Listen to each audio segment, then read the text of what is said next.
You may have seen videos like this before, where people talk about how they got their first full-time job within 3 or 4 months of starting to learn UX. Well, my story is way different.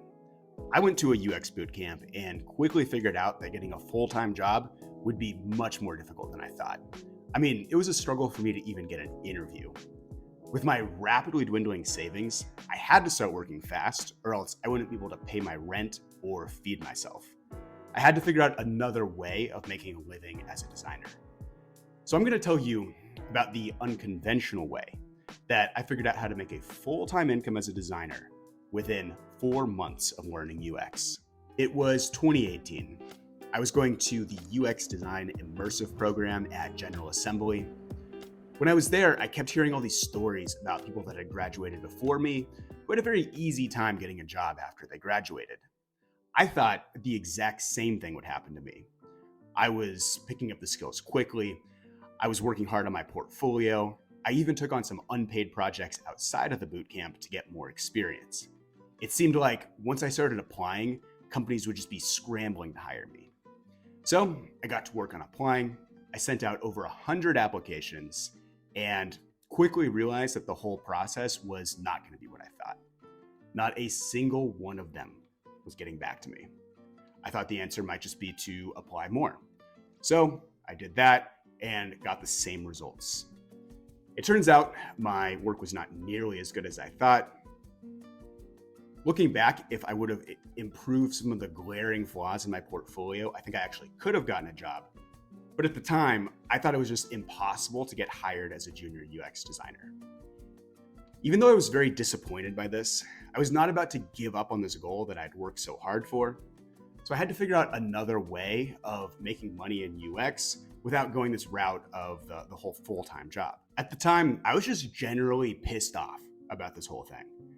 I would regularly vent to my friends and they would just say things like, "Oh, you're doing great. Keep going. It'll eventually work out."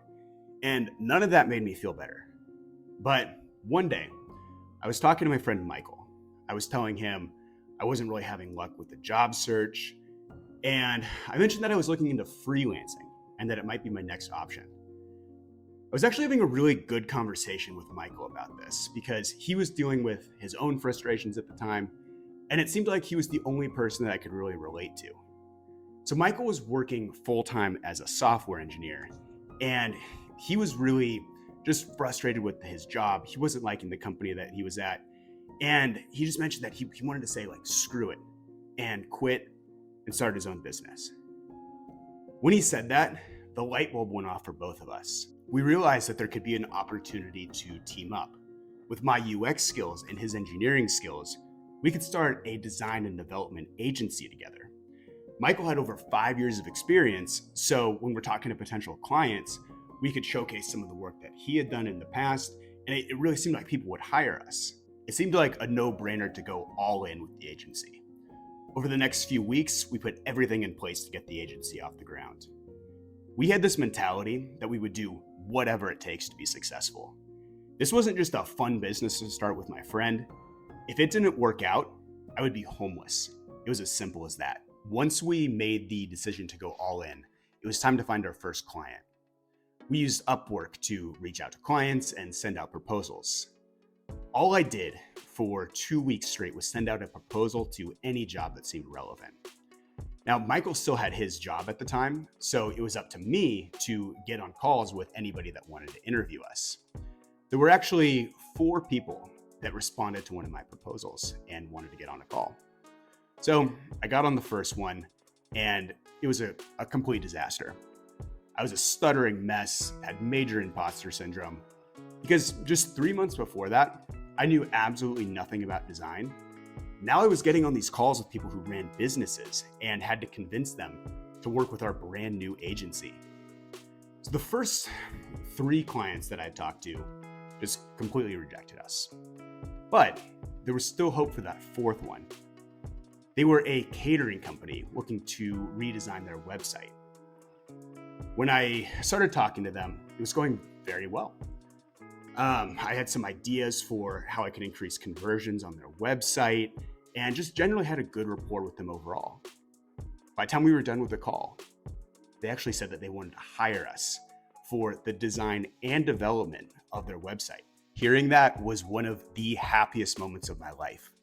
I can't even explain to you the relief that I felt after going through all this, just knowing that I would start making money as a designer. But even though I was celebrating this as a big victory, the project itself still had to go very well. Now, Upwork has this review system. So, since they were our first client, that meant if we got a good review from them, getting more clients after that would become much easier. But if we got a bad review, it would essentially make it impossible to get a new client. So I got to work, and I pretty much worked harder on this project than I have on anything in my entire life. I was constantly communicating with the client to make sure that they were happy and doing all these different versions of the design. And but by the end of the whole design phase, they were really happy with how things were going.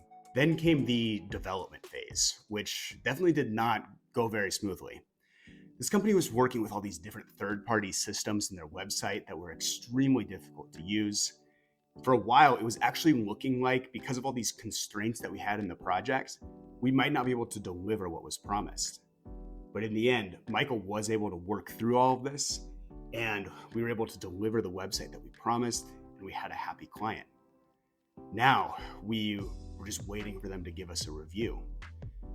Over the next few days, we waited for this review to come in, and we finally got a notification. So we opened up the review that would essentially determine the future of our entire business. Opened it, hearts pounding, and they left 5 stars. Our business was officially up and running. Over the next 9 months, we would build the agency into a successful business. We were able to get regular clients, and we built up to better and better projects. We even worked with some nationally recognized brands. It really felt like I was living the dream, doing UX work full-time and running a profitable business at 24 years old. I was eventually even able to transition into a full-time job with Citibank as a result of doing all that freelance work. To be completely honest with you, I'm actually glad that I took this more unconventional path to becoming a UX designer. It really forced me to learn so much about design on my own. And I would say going through that struggle made me into a much more resilient person overall.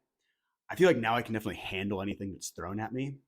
And it also proved to myself that I could be in a terrible position and work my way out of it.